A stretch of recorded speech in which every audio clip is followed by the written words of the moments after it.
Hi dear friends, welcome to Civil Engineering. My name is Elvis. Today we'll be looking on how to calculate the depth of a beam, to know where the shear force occur on the beam and the bending moment, and we need to also know the base angles to bend our stirrups. We need to know all those things in this video. So let's continue, guys. And guys, before we continue, do not forget to subscribe. You hit on this bell and you like this video to always have the latest updates. And guys,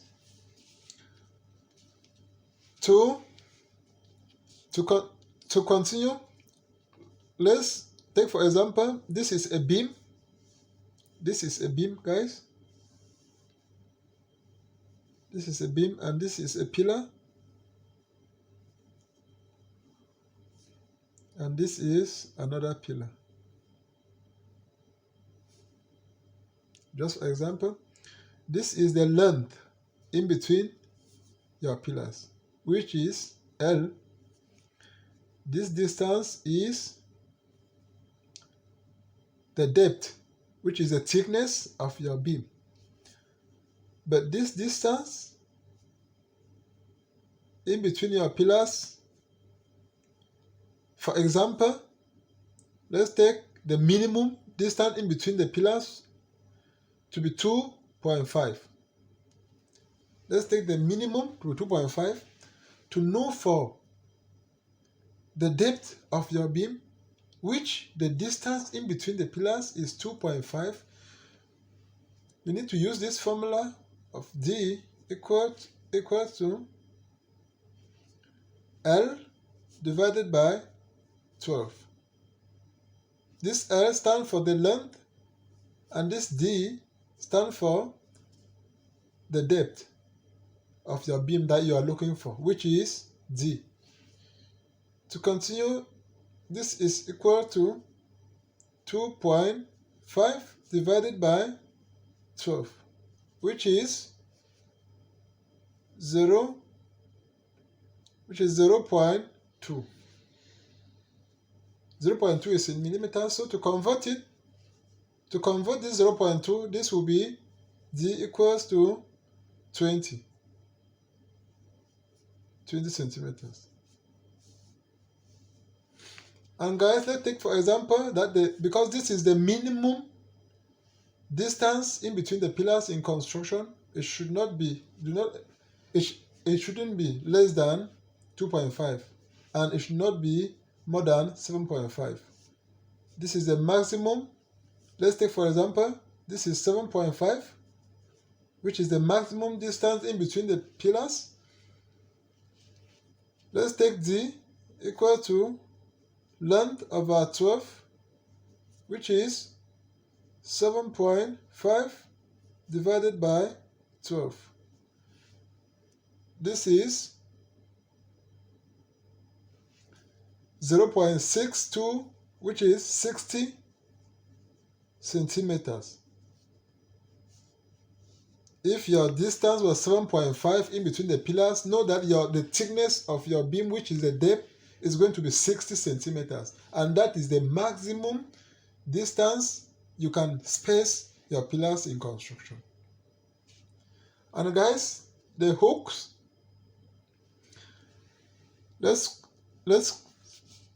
say this is the stirrups.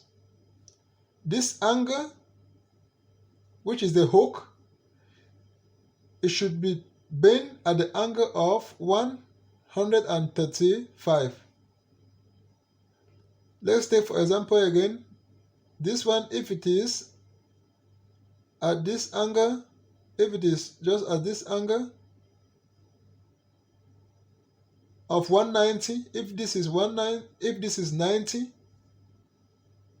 at this angle 90, it can easily open when the beam is in shear force.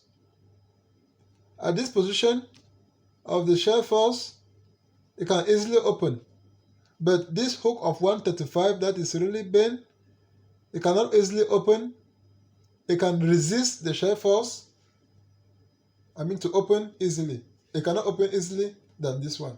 So it is always advisable to bend your ring at the angle of 135 degrees. And now, guys, this is where the shear force always occur. So these are your stirrups that you are spacing them. You space them maybe 15 centimeters to each other. 15 centimeters to each other. And here at the middle, because this is where the bending moment will occur at the bottom. This is where the bending will occur. And this is where the shear force will occur. Here. The shear force will occur here. So to avoid this, we put the stirrups here much than here. If we are coming here, you can even put 20 centimeters. It's not having any problem. So it is always advisable to bend at the angle of 135 to resist the shear force and the bending moment. I know you guys have liked this video. If you like, please do not forget to subscribe. You like and you hit on the notification bell to always have the latest updates, guys. See you in my next video, and thanks for watching.